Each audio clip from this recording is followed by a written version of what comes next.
To get a handle on stress, we must understand what it is and what strategies are effective in its presence. Not all stress is destructive.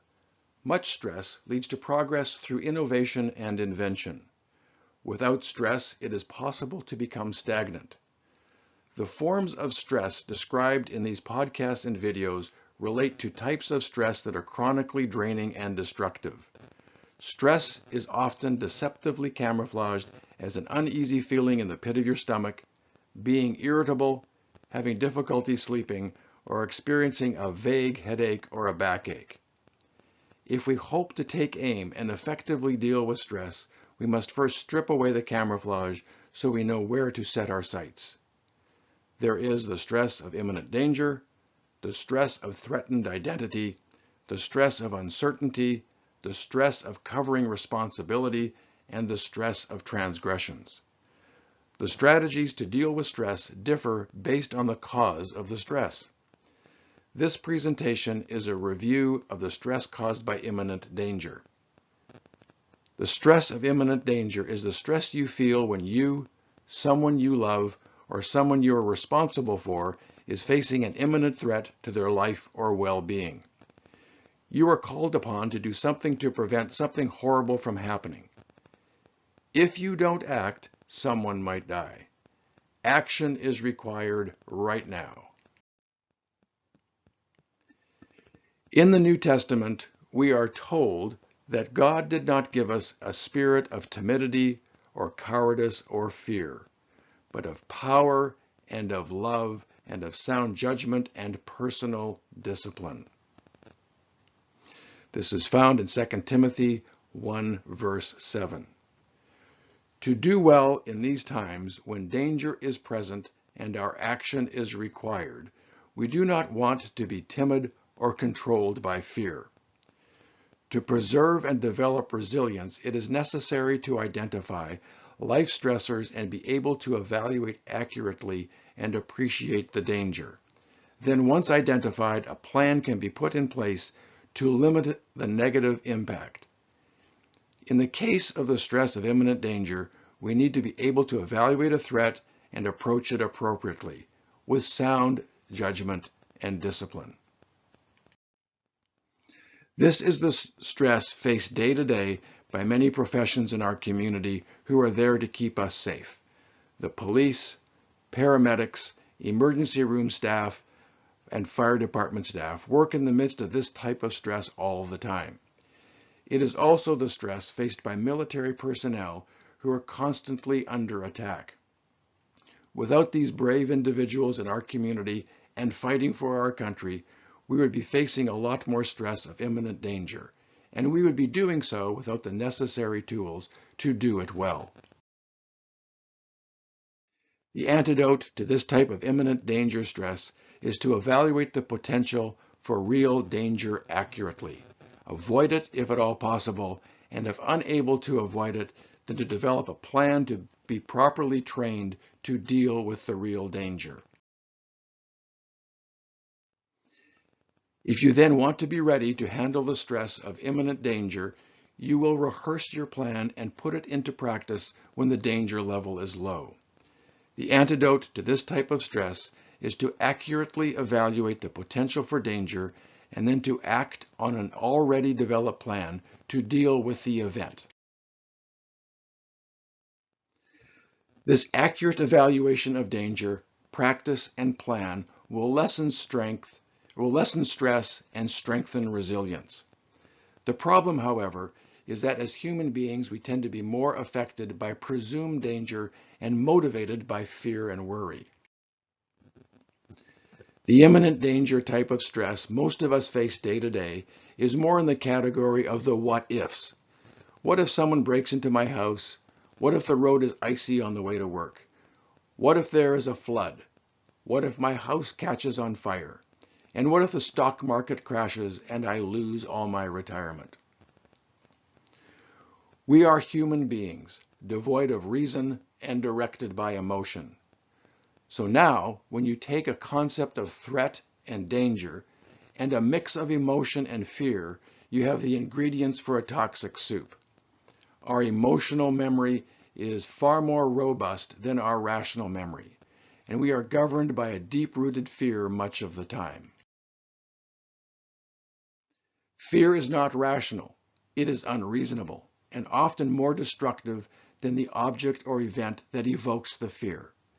If you could somehow calculate all of the human hours of productive life lost through the real imminent danger situations like natural disasters and war, it would pale in comparison to the hours of productive life lost because of fear.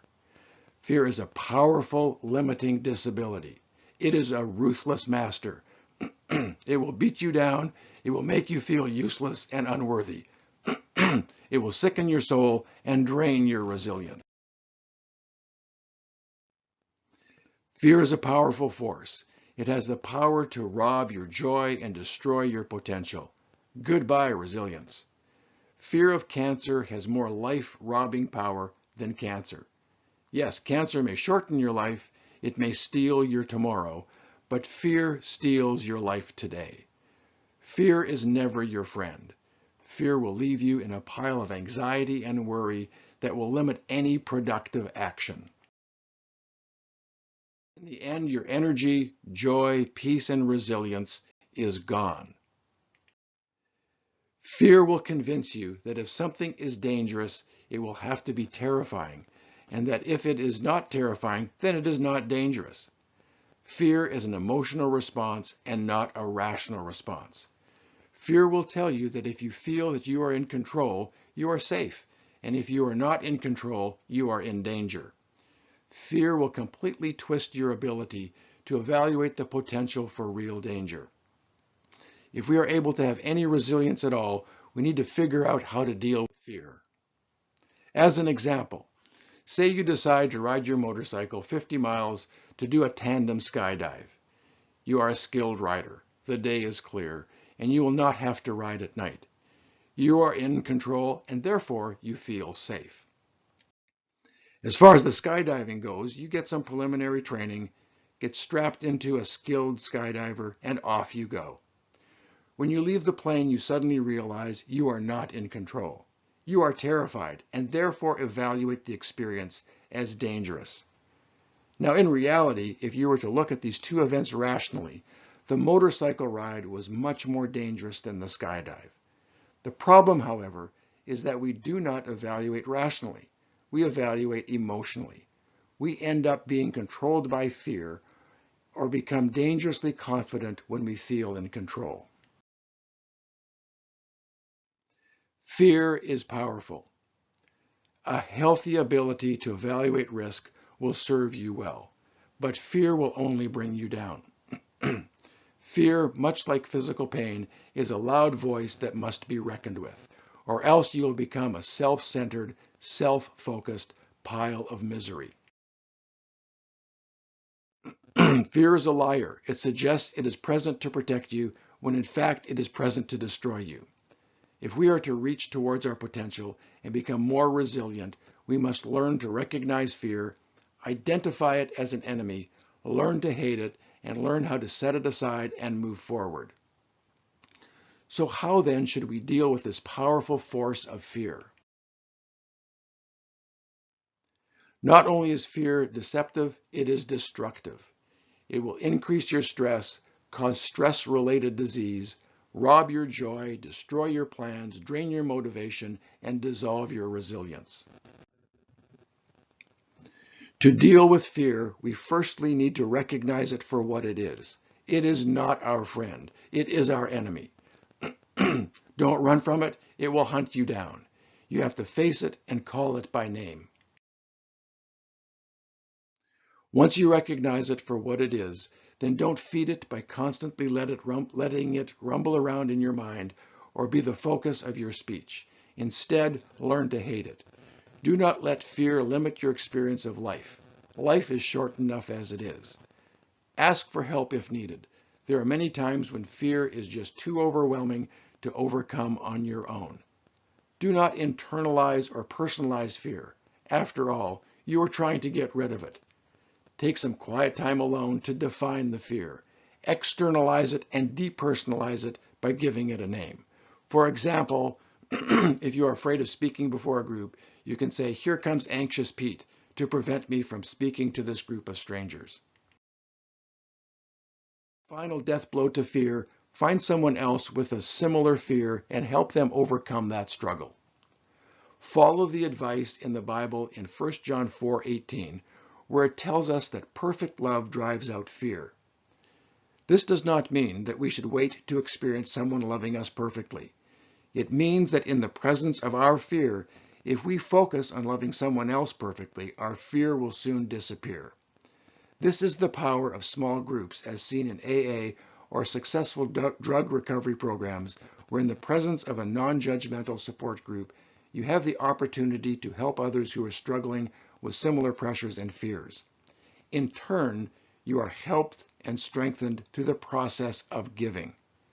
You end up getting what you give. In this context, make it a goal to give away your fear. In conclusion, take hold of stress before it takes hold of you. If your stress is in the area of imminent danger, then assess well, avoid if possible, develop a plan, prepare, and practice. Recognize fear, call it out, and then give it away. Hopefully these tools will help you deal with the stress that comes from the fear of imminent danger and be able to minimize disabling fear. For additional references and help, please contact the fracturedresilience.com website, and to be notified of future videos and podcasts, subscribe to the Fractured Resilience YouTube channel. Thank you.